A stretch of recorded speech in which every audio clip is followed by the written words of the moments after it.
사랑하는 구독자 여러분 반갑습니다. 시원한 8월 한 달 되시길 바라며 구독과 좋아요 버튼도 꾹 눌러주세요. 그럼 사연 시작합니다. 안녕하세요.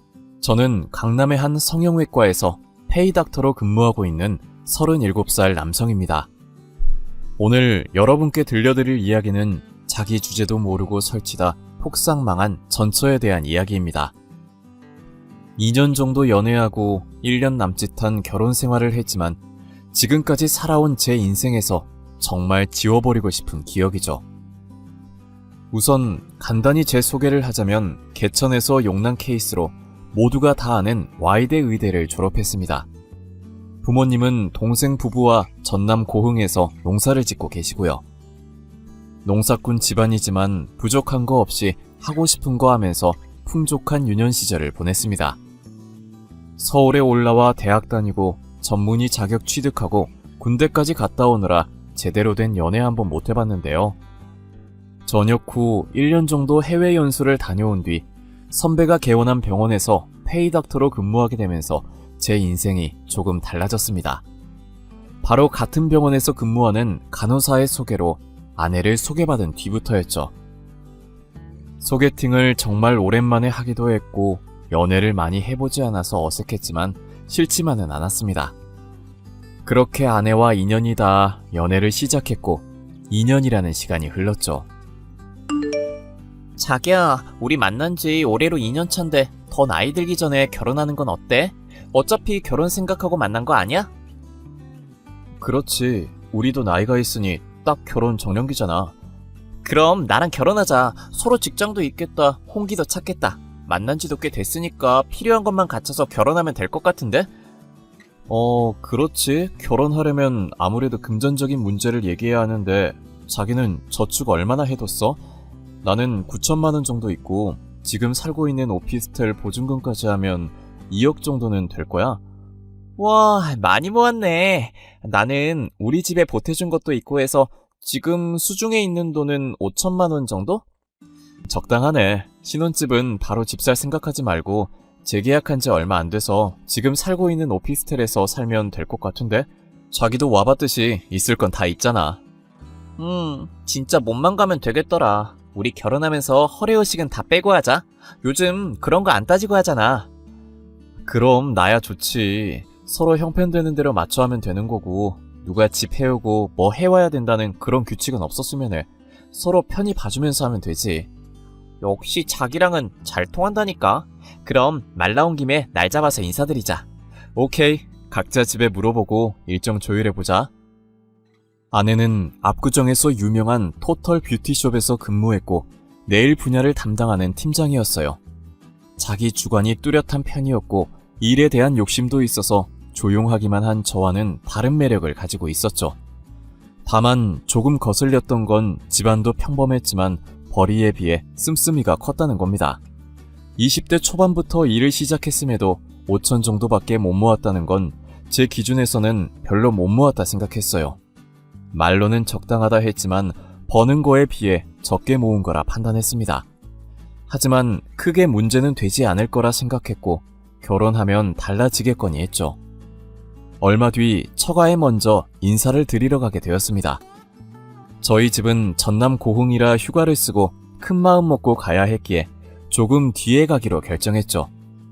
처가는 서울이었는데 30평대 아파트에 살고 있었고 평범한 여느 집과 다름없는 분위기였습니다. 밑으로는 여동생이 있었는데 아내와는 달리 조용하고 차분한 성격이었고 대기업에 근무하는 회사원이었어요. 당차게 인사를 하고 저녁 식사를 한 뒤 디저트를 먹으며 이런저런 이야기를 나누게 되었습니다. 자네 의사라고 했지? 대학은 어디 나왔나? 저기 지방 어디 나온 거 아니지? 저 Y대 의대 나왔습니다. 분야는 성형외과고요. 강남 땡땡병원에서 근무 중입니다. 그렇구만. 전문의 시험인가 뭔가 어렵다던데 자네는 한 번에 붙은 건가? 의사면 월급도 제법 될 텐데 지금까지 모아둔 돈은 얼마야? 엄마, 하나씩 천천히 물어봐. 이 사람 저녁 먹은 거 다 치워야겠어. 딸 가진 부모가 이런 것도 못 물어보니? 시집 간다는 사람 신상 파악 정도는 해야지. 애가 뭘 몰라도 이렇게 모른다니까. 어머님, 말씀 편하게 하세요. 괜찮습니다. 궁금한 거 말씀해 주시면 답변해 드릴게요. 그러겠네. 부모님은 뭐 하시는 분들이야?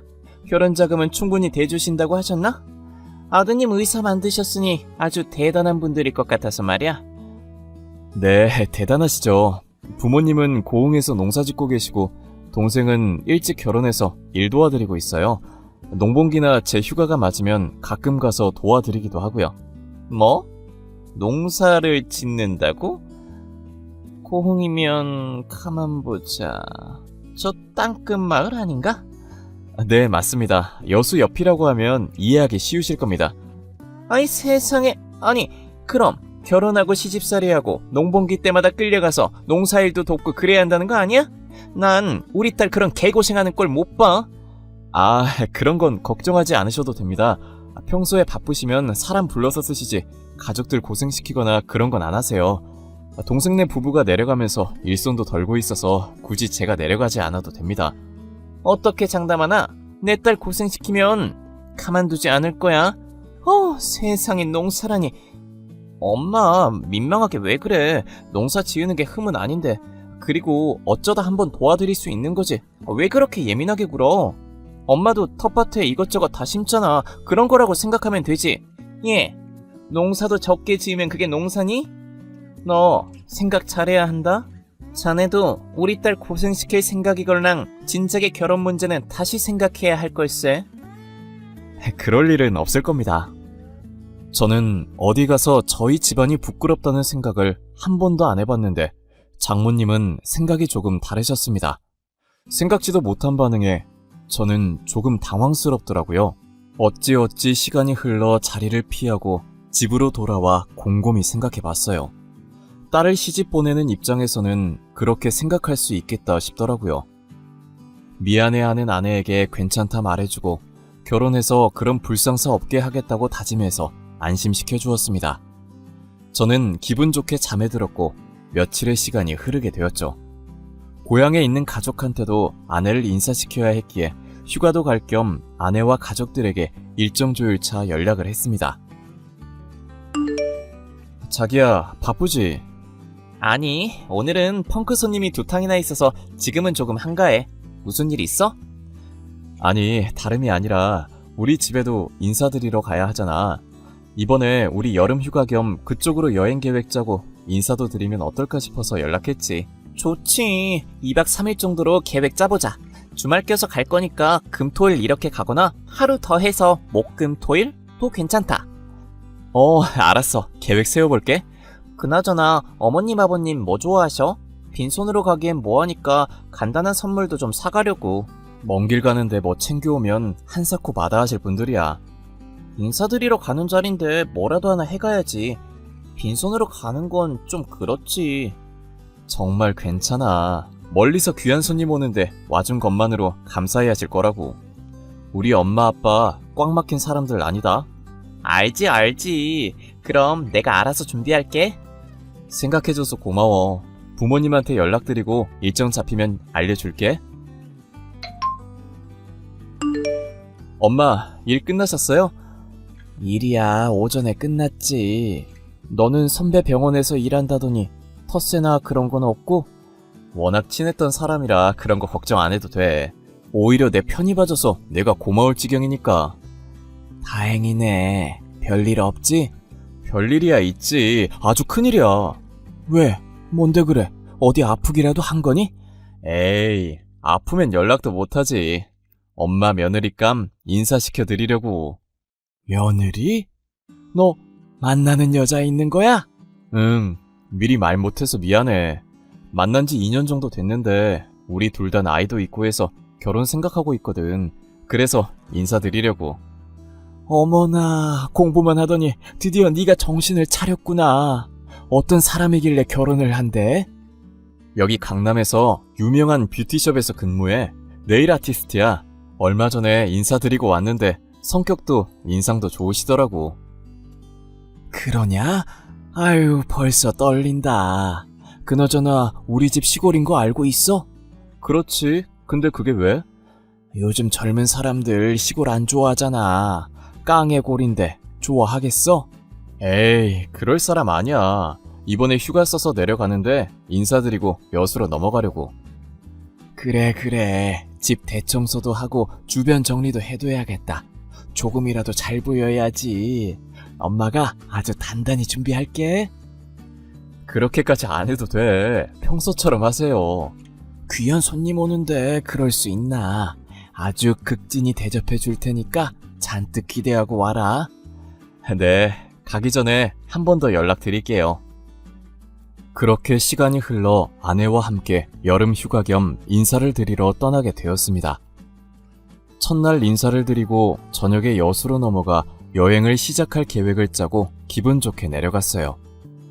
아내는 부모님이 뭘 좋아하실지 몰라 자기가 마음대로 골랐다며 수십만 원어치 영양제를 선물로 사왔더군요. 본가에 도착하니 아내가 잠시 멈칫했지만 긴장했겠거니 생각하고 집 안으로 들어갔습니다.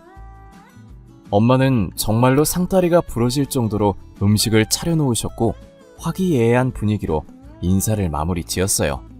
저녁 늦게 여수로 건너와 숙소에 짐을 풀고 야시장에서 아내와 소주 한 잔을 하며 대화를 나누었죠. 오늘 먼 길 따라와서 인사도 드리고 고생 많았어. 내가 무슨 고생이야. 운전하느라 힘 빼서 당신이 고생했지. 그리고 어머님 차려주신 음식들 하나같이 다 내 스타일이야. 너무 맛있더라. 이게 전라도 음식의 힘이지. 엄마가 어찌나 신나 하시던지 우리 부모님 자기 완전 마음에 들어 하셨어. 그래? 다행이다. 어머님, 아버님 인상 좋으시더라. 당신 동생도 그렇고. 농사 지으시는 분들이라 투박한 부분이 있어도 마음 따뜻한 걸로는 남들 저리 가라 할 정도니까 시집살이나 그런 건 걱정하지 않아도 돼. 근데 농사를 얼마나 지으시는 거야? 규모가 커? 크지. 사람들까지 써서 하실 정도면. 몇 평이나 되는데? 글쎄, 정확하게는 모르는데 논이랑 밭 다 합치면 몇십만 평은 될걸? 정말? 그럼 그거 다 나중에 물려받는 거야? 가치가 얼마 정도 되는데? 물려받을지 아닐지는 모르지. 아직 생각하고 있지도 않고. 땅값이 많이 올라서 이것저것 다 팔면 그래도 몇십억은 될걸? 와, 정말 대단하다. 자기, 정말 금수저였구나? 내가 사람 하나는 잘 골랐네. 기분이 좋아 보이네. 우리 짠할까? 아내는 저희 집 재산에 대해 이야기하면서 급격하게 표정이 밝아지더라고요. 술 기운인가 싶어 그러려니 했고 휴가 기간 내내 정말 알차고 즐겁게 보냈습니다. 그렇게 시간이 흘러 상견례를 하게 되었어요. 부모님이 동생 부부를 데리고 서울 구경도 할 겸 서울에서 상견례를 하기로 했죠. 단정하게 차려입고 고급 한정식집에서 상견례를 하게 되었는데 처가 식구들은 온몸을 명품으로 휘감은 상태로 나타났습니다. 마치 있는 집이라고 과시하려고 애쓰는 것 같았죠. 예비 처지만 비교적 수수한 차림이었습니다. 식사를 마치고 커피 한잔하면서 어른들의 본격적인 대화가 시작되었습니다. 농사 짓는다고 들었어요. 결혼하면 귀한 우리 딸 고생하는 거 아닌가 모르겠네요. 아휴, 그런 걱정은 하지 마세요. 멀리 살기도 하고 직장 다니는 바쁜 아이들 불러다가 농사일 시킬 생각 없습니다. 그러세요? 어떻게 장담하세요? 제사를 지내는 집안도 아니라 음식 때문에 스트레스 안 받아도 되고 명절도 그냥 먹고 싶은 음식 해먹지 며칠 전부터 고생해서 하는 그런 건 없습니다. 저도 일을 하는 입장이라 귀찮고요. 그건 다행이네요. 내가 우리 딸을 워낙 금지옥엽으로 키워서요. 없이 살게 하고 싶진 않아요. 무슨 말인지 알아들으셨죠? 평생 손에 물 안 묻히고 살 순 없지만 그만큼 고생 안 하고 편하게 살길 바라시는 것 아닌가요? 이야기가 잘 통하네요. 혼수나 예단은 이것저것 할 필요 없이 각자 형편에 맞춰서 하기로 해요. 혹시 몰라서 가져온 건데 참고하시라고 보여드립니다. 이대로 해드려야 되는 겁니까? 주는 만큼 저희도 받겠습니다. 뭐라고요? 지금 아들 자랑하시는 거예요? 주는 만큼 받는다니요? 서로 형편에 맞춰 하자니까요. 자식 키운 값 받으려는 거 아니죠? 아, 예? 저 자식 가지고 장사하는 그런 사람 아닙니다. 주신 목록대로 달라는 거 아닌가요? 그만큼 저도 받겠다는 건데.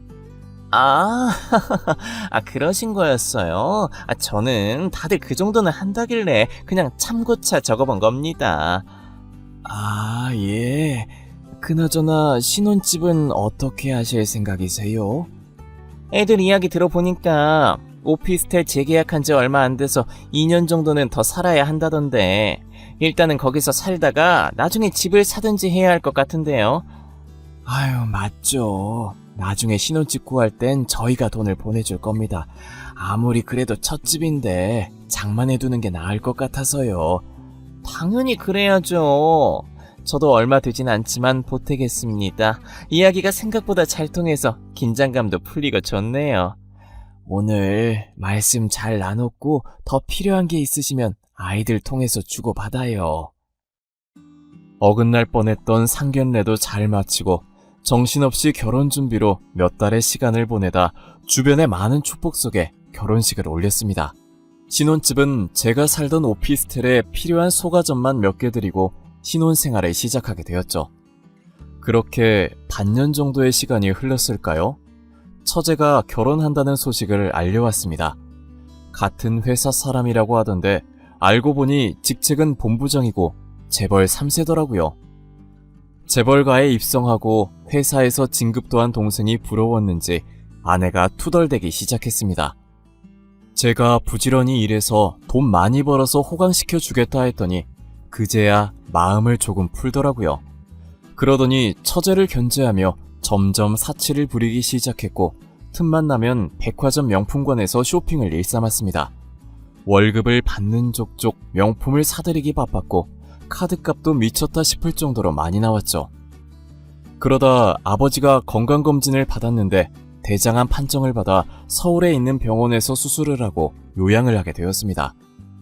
농사는 동생네 부부가 맡아서 하기로 하고 부모님이 서울에서 병원 생활을 시작하셨어요. 고흥에서 서울까지 매번 왔다 갔다 하기 불편하니까 병원 측의 배려로 장기 입원하면서 치료를 받기로 했습니다. 오피스텔 계약 기간이 많이 남긴 했지만 신혼집을 미리 알아봐야 할 것 같아 정신없는데 아버지가 암이라고 하니 쉽사리 돈을 보태달라 이야기를 하지 못하고 가진 돈으로 해결해보려고 고군분투하기 시작했습니다. 그러는 사이 사치가 심해진 아내는 강남이나 집값이 비싼 동네로만 집을 알아보았고 부담이 이만저만이 아니었어요. 자기야, 나 할 말 있어. 어? 뭔데? 이야기해봐. 마침 진료 끝나고 쉬는 중이거든. 아니, 아버님 병원에 입원하셨잖아. 그럼 병원 생활하고 요양까지 하시면 돈이 제법 많이 들 텐데 우리 집 살 때 보태주실 수 있겠어? 아, 안 그래도 생각 중이었어. 여유가 없으신 건 아닌데 말할 시기가 좀 그래서. 그리고 우리 아직 시간 좀 남았잖아. 급하게 생각하지 말자. 이러다 집 못 사는 거 아니야? 에이, 설마. 그런다 해도 우리가 가진 돈이랑 대출 받으면 전세금 정도는 마련할 수 있지. 그러니까 비싼 곳만 보지 말고 다른 지역도 한번 봐봐. 직장도 가깝고 인프라 좋은 데는 강남만한 곳이 없는데 나머지는 거리가 멀어서 출퇴근이 불편할 거잖아. 일단 알겠어. 당신이 원하는 대로 해야지. 가까우면 좋긴 하지. 이해해줘서 고마워. 다들 집 사서 시작하는데 우리는 그러질 못하니 솔직히 위축되긴 하더라. 다들 빚내서 시작하는 거야. 살면서 갚아 나가는 거고. 부지런히 노력해야겠네. 근데 어머님 아버님이 농사 짓는 땅 조금만 팔면 우리 도와주실 수 있지 않을까? 그래도 명색이 큰아들인데 집 살 돈 정도는 주시겠지. 그걸 너무 당연하게 생각하지 않았으면 좋겠어. 여유가 있으시다고 당연히 우리를 도와야 한다는 법칙 같은 건 없는 거잖아. 당신도 참 답답하다. 여유 있으시면 그냥 좀 주시지. 아버지 아프시잖아. 경황이 없으실 테니까 참자. 그리고 땅 사고 팔고의 문제는 우리가 관여할 문제는 아니라고 생각해. 그래, 알겠어. 나도 다시 알아볼게. 그 뒤로 신혼집도 계속 알아보고 아버지가 재활 치료까지 해야 해서 병원 생활이 길어지게 되었습니다. 수술하고 회복 기간을 거친 뒤 병원 생활을 하시다 전문 요양원에 입소해서 당분간 머물기로 하셨어요. 아무래도 앞으로 농사를 짓는 데는 무리가 있을 것 같다며 농사일을 정리하신다는 말에 걱정이 앞서기 시작했습니다. 일을 하고 못하고의 문제가 아니라 평생 일궈오신 것들인데 마음이 편치 않으실 것 같아서 말이죠. 결국 부모님은 농사를 동생네 부부에게 물려주고 서울에 아파트를 마련해 살게 되었습니다. 아내가 신혼집을 계속 강남 압구정으로 고집하는 바람에 결국 그 지역에 마련하기로 했어요. 하지만 원했던 집이 완공되기 전이라 1년 정도 후 입주를 해야 했습니다. 잠시 머물 집을 구해야 하는데 이중으로 돈 들기도 싫고 이래저래 고민이 많아 아내와 대화해 보기로 했죠. 여보, 집 구하기가 너무 힘든데 1년만 시댁에서 지내는 거 어때? 뭐? 합가를 하자는 이야기야? 아니, 계속 같이 살자는 게 아니라 어차피 요양원이랑 병원 왔다 갔다 하시고 지금 살고 계신 아파트 방도 5개나 돼서 우리 들어가서 산다고 해도 티도 안 날걸? 그럼 아버님 수발도 들어야 하고 대놓고 시집살이 당할 건데 왜 그래야 해? 돈도 돈이지만 지금 당장 집 구하기가 힘들잖아. 집주인이 갑자기 계약기간 단축하고 우리도 알겠다고 대답한 마당에 이사갈 집은 아직 지어지지도 않았지. 대출받기엔 제한도 있고. 부모님들이랑 함께 사는 게 지금 당장 결론을 내릴 수 있는 문제는 아닌 것 같아. 나도 생각을 해봐야 할 것 같아. 당연하지. 가정부도 고용할 거고 엄마 아빠도 시간이 안 겹칠 거야. 엄마 아빠가 괜찮다고 하면 우리만 들어가면 돼. 아니, 어차피 곧 죽을 사람들인데 남은 재산 물려주고 그냥 요양원 들어가시라 하면 안 돼? 그러고 집은 우리가 갖고 거기 강남이잖아. 뭐? 지금 뭐라고 했어? 아니, 틀린 말 한 것도 아니고 그냥 웃자고 한 소리야. 1년 정도면 같이 살만하지. 난 오케이. 아니, 말을 그렇게 하면 안 되지. 내 반응은 지극히 정상인데? 틀린 말도 아닌데 왜 그래? 솔직히 내가 자기랑 결혼한 거지. 시부모님들 수발 들려고 한 건 아니잖아. 그래서 지금 우리 부모님이 빨리 돌아가시기라도 했으면 좋겠다 이거야? 말이 너무 심한데? 뭐가 심해? 그렇게 생각해도 어쩔 수 없어. 현실적으로 생각해. 이왕 죽는 거 자연의 섭리대로 살다 가는 게 낫지. 괜히 남아있는 사람들 고생시키지 말고. 와, 이거 완전히 미친놈이네? 뭐? 미친놈? 지금 말 다 했어? 지금 당신이 하는 말이 옳은 것 같아? 왜 우리 부모님을 이미 죽은 사람 취급해? 이사간 건 당신인데 현실적으로 생각하고 말한 게 뭐가 잘못이야? 내 의견에 동의 못하면 이혼하던가. 아내의 말에 기분 상한 저는 결국 큰 소리를 내며 아내와 크게 다투었고 냉정 기류가 흐르게 되었습니다. 하지만 아내는 아랑곳하지 않고 다니던 직장까지 그만두며 사치스러운 생활을 이어나갔죠. 부모님 집에 들어가는 건 보류하기로 하고 아내와 다시 이야기해보고 화해도 할 겸 깜짝 이벤트 하려고 퇴근 시간에 맞춰 뷰티숍으로 갔습니다. 제가 전기차다 보니 소리가 안 나는데 차가 온 줄도 모르고 숍 뒤편에서 웬 남자와 여자가 낯뜨겁게 애정 행각을 벌이고 있더군요. 그런데 상당한 익숙한 실루엣인 겁니다. 다시 쳐다보니 아내였어요. 기막힌 상황에 말도 안 나왔고 우선 증거부터 남겨놔야겠다 싶어서 열심히 사진을 찍었더랬죠. 그 길로 집으로 돌아와 맥주 한 캔을 들이켠 뒤 흥신소 직원을 고용해 아내의 뒷조사를 했습니다. 며칠 뒤 흥신소 직원으로부터 받은 몇 장의 사진과 동영상을 보고 저는 상당한 충격을 받고 말았죠. 아내는 SNS에서 유명세를 떨치고 있는 인플루언서와 바람을 피우고 있었고 심지어 두 집 살림을 하고 있었습니다. 저는 분노를 애써 참으며 모든 증거를 가지고 아내에게 이혼 통보를 했어요. 당연히 합의는 이루어지지 않았고 이혼 소송을 하게 되었습니다. 변호사를 선임해 소송 준비에 들어갔고 이혼 의사를 처가댁과 부모님께 모두 알려드렸죠. 예상하셨다시피 이혼의 원인, 즉 유책 배우자는 아내였고 제가 가진 증거가 워낙 명백해서 승소했어요. 위자료로 2천만 원 받고 관계를 마무리 지었답니다. 1년이 채 되지 않은 결혼 생활이 이렇게 허무하게 끝나니 인생의 실패자가 된 기분이었어요. 당신 요즘 좋은 소식 들리더라. 무슨 일로 연락했어? 우리가 연락 주고받을 사이는 아닌데. 아직도 나한테 할 말이 남았니? 당연하지. 한때 부부였는데 좋은 소식은 공유해야지. 좋은 소식이 뭔데? 공땅 보상받았다며? 거기 카지노랑 호텔이랑 아주 잔뜩 들어선다더라? 아, 목적은 돈이었구나. 그런데 이걸 어쩌나? 당신한테는 해당 사항이 없는데. 왜? 내 목도 당연히 있지. 결혼해서 내가 얼마나 극진히 모셨는데. 당신이? 지금 입에 침이나 바르고 하는 소리야? 극진히 모시긴 뭘 모셔? 그렇게 구닥다리 집안에 며느리로 들어간 것 자체가 극진히 모신 거나 다름없지. 우리 엄마 아빠한테 입에 담지도 못할 만한 게 누군데? 어차피 죽을 사람들이라 재산 물려받고 요양원에 쳐넣자고 한 게 누구더라? 내가 그것까지 걸고 넘어져 볼까? 아니, 왜 흥분하고 그래? 없는 사실 지어낸 것도 아니고 필요한 말만 했을 뿐인데?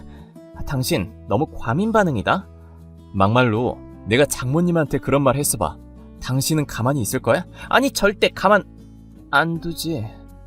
나도 그래. 애써 참고 있으니까 신경 건드리지 말고 연락하지 마라. 알겠냐? 아니, 재산 물려받았으면 나한테도 좀 떼주면 안 돼? 먹고 살기 힘들다. 이혼한 거 소문나서 그만두게 생겼다고. 이혼이 아니라 네가 바람 피운 게 소문나서겠지. 말은 바로 하자. 나 당신 아직 많이 사랑해. 그러니 한 번만 봐주라, 응? 미친년. 웃기는 소리하고 자빠졌네. 더 이상 너랑 볼 일 없어. 앞으로 살면서 평생. 야, 정말 이럴 거야? 한 번만 더 연락하면 법적 조치해 버릴 거니까 그렇게 알아. 다시는 연락하지 마. 차단한다. 그러다 부모님이 농사짓던 땅에 관광 산업 개발이 시작되면서 엄청난 보상금을 받게 되었습니다. 시세보다 1.5배는 더 받은 탓에 100억 가까이 되는 금액을 보상받게 된 거예요. 그 소식을 어떻게 들었는지 이혼한 뒤에도 연락 와서 끈질기게 붙잡고 집착했지만 연락처 차단시켰습니다. 몇 번 더 연락 오면 아예 통신 제한, 접근 금지를 걸어버릴 생각이에요. 부모님은 전원주택을 매입하셔서 요양하면서 지내고 계시고 동생 부부도 서울로 올라와 카페 사업 시작했습니다. 저도 개인 병원 열 준비하며 열심히 사는 중이고요. 인생에 쓴 시련이자 오점이 되었던 제 이혼 이야기 어떠셨나요? 저는 이번 일을 겪으면서 인생 공부했다 생각하려고 합니다. 다시는 떠올리기 싫은 기억이 돼버렸지만 사람을 보는 눈이 더 세심해졌다고 할까요? 좋은 게 좋은 거라고 제 인생 더 승승장구하면서 살면 그만 아니겠습니까? 제 사연은 여기까지고 지금까지 들어주셔서 정말 감사합니다. 공감되셨다면 응원의 댓글 부탁드릴게요.